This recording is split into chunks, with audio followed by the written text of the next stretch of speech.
ఒకప్పుడు పంచాయతీ ఎన్నికలొస్తే భారత communist party ఎర్ర జెండా పల్లెల్లో రెపరెపరెపలాడిపోయేది. ఆ జెండాను చూస్తేనే కడుపు నిండినట్టయిపోయేది. ఎందుకంటే పేదల కోసం పోరాడే గొప్ప మనసున్నవాళ్ళు భారత కమ్యూనిస్టు పార్టీ వాళ్ళు. ఇవాళ పరిస్థితి ఏముందయ్యా? మందు డబ్బే పాలిస్తున్నాయి. తెలంగాణలో పంచాయతీ ఎన్నికలంటే డబ్బెంత ఇస్తావు, మందెంత పోస్తావు అనే పరిస్థితి ఉంది. అబ్బో భారత్ ఎలిగే పోతందో ఒరి నాయనా, తెలంగాణలో పంచాయతీ ఎన్నికలొస్తున్నాయి.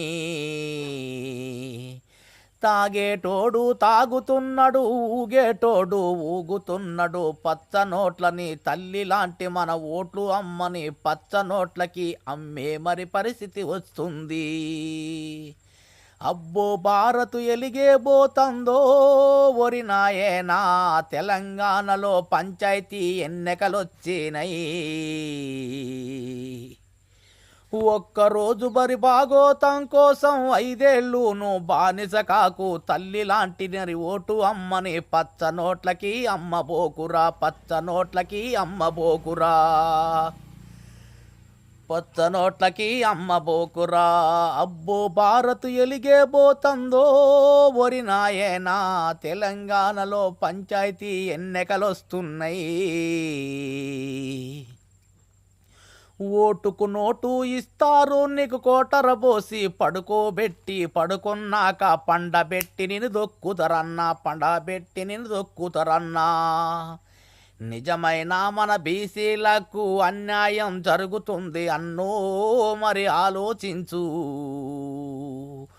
ఓటుకు నోటు తీసుకోకు, కోటర దాగి పండుకోకు. 5 ఏళ్ళు నీ బతుకు నువ్వు బానిస బతుకులు బతకొద్దన్నా, బానిస బతుకులు బతకొద్దన్నా. అబ్బో భారత్ ఎలిగే పోతందో ఒరి నాయనా, మా తెలంగాణలో పంచాయతీ ఎన్నికలొస్తున్నాయి.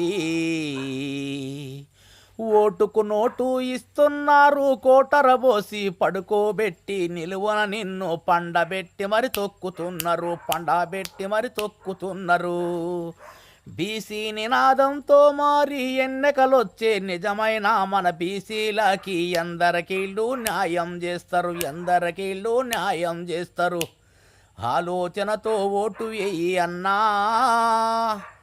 ఒక్కరోజు మరి బాగోతానికి 5 ఏళ్ళు నువ్వు బానిస కాకు. నిజమైన నీ నిండు జీవితం ఆగం చేసే పరిస్థితి వద్దు.